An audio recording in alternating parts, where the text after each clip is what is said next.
Bring someone from almost any other country to the United States, hand them 1 week of totally normal American life, and there's something they'll notice before the giant food portions, before the flags on every lawn. Everyone here owes money, and nobody seems bothered by it. The car, financed. The phone, on a payment plan. The couch, the vacation, dinner last Friday, on a card, carrying a balance. To a lot of the world, that's genuinely shocking, because in most countries, debt is an emergency. In America, it's just the default. So today I'll show you the money trap foreigners spot in about 5 minutes, how it got built, the little tricks that keep it invisible, how much of it is your fault versus the system's, and the one mental flip that gets you out. And no, it's not stop buying coffee. Let's look at what they're seeing. Americans owe over $1 trillion on credit cards. Just credit cards, a record, up more than 40% in only a few years. The typical cardholder carries around $6,500 at an average interest rate of about 22%. And here's the part that makes people from other countries physically wince. If you pay just the minimum on that balance, it takes over 18 years to clear and costs you more than $9,000 in interest. For stuff you probably don't even own anymore. That's not someone in crisis. That's the average. Meanwhile, how much are Americans saving? Recently, the savings rate fell to about 2.5% of income. A 4-year low. More than a third of households now put basic monthly expenses on credit. And most people couldn't cover a surprise $1,000 bill without borrowing. So picture the foreigner's math. High incomes, huge debts, almost no savings. To them, that combination doesn't compute, which raises the obvious question, why? The first reason is a trick so deep, you probably don't notice it happening. In America, you're almost never sold a price. You're sold a monthly payment. Just $299 a month, only $49 a month. 4 easy payments of walk onto a car lot and try to ask what the car costs, total, and watch how hard they work to drag you back to the monthly number. Because a monthly payment feels small and survivable, while the real price would make you flinch. And here's why that matters in actual dollars. Take a $35,000 car, financed at around 7% over 6 years. Nobody says 35 grand. They say about $580 a month. Sounds fine, right? But stretched over those 6 years, you end up paying roughly $42,000. You just paid $7,000 in interest, the price of a used car, for the exact same vehicle, and you barely felt it because you were only ever looking at the monthly number. That's the switch that runs the whole trap. You stop asking, can I afford this? And start asking, can I afford the payment? And the answer is almost always yes, which is how you end up financing a couch, a phone, a mattress, and now, with those pay in 4 buttons everywhere, a $50 sweater. Everything becomes affordable, so nothing gets paid off. And once you notice that trick, you start seeing it everywhere. Because in America, the price is almost never actually the price. Picture that same visitor at a store. The tag says $9.99. They hand over a $10 bill, feeling good, and get told they owe more, because sales tax gets added at the register, not printed on the shelf. In most of the world, the price you see is the price you pay, tax already baked in. Not here. Then they sit down at a restaurant, the bill comes, and a screen spins around, asking them to tip 18, 20, 25% for a coffee they picked up at a counter. To them, it feels like the country runs on hidden surcharges. the sticker price, plus tax, plus tip, plus a service fee, plus a convenience fee. And it's all the same psychology as the monthly payment. Advertise a small, friendly number, then collect the real one. Somewhere, the customer isn't looking.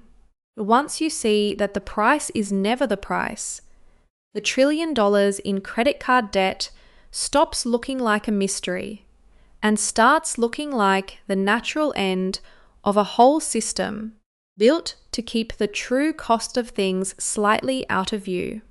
The second big reason is the one that truly breaks a foreigner's brain: the credit score.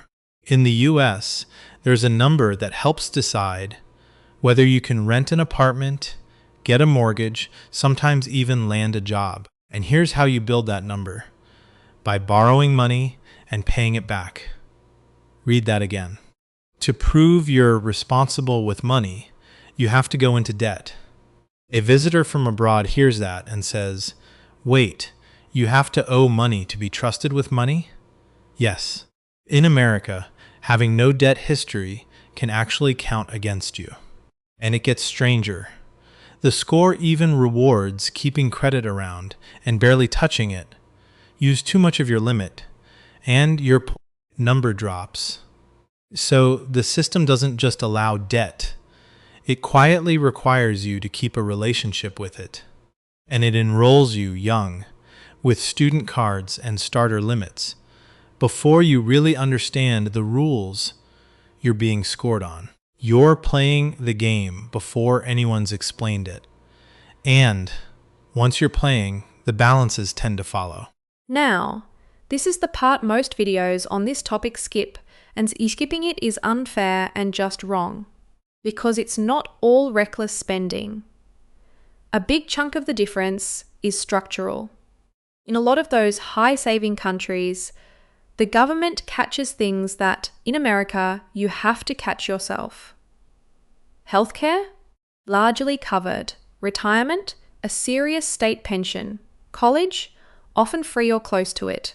So the European who saves more is, in a sense, prepaying all of that through higher taxes, money that never shows up as personal savings.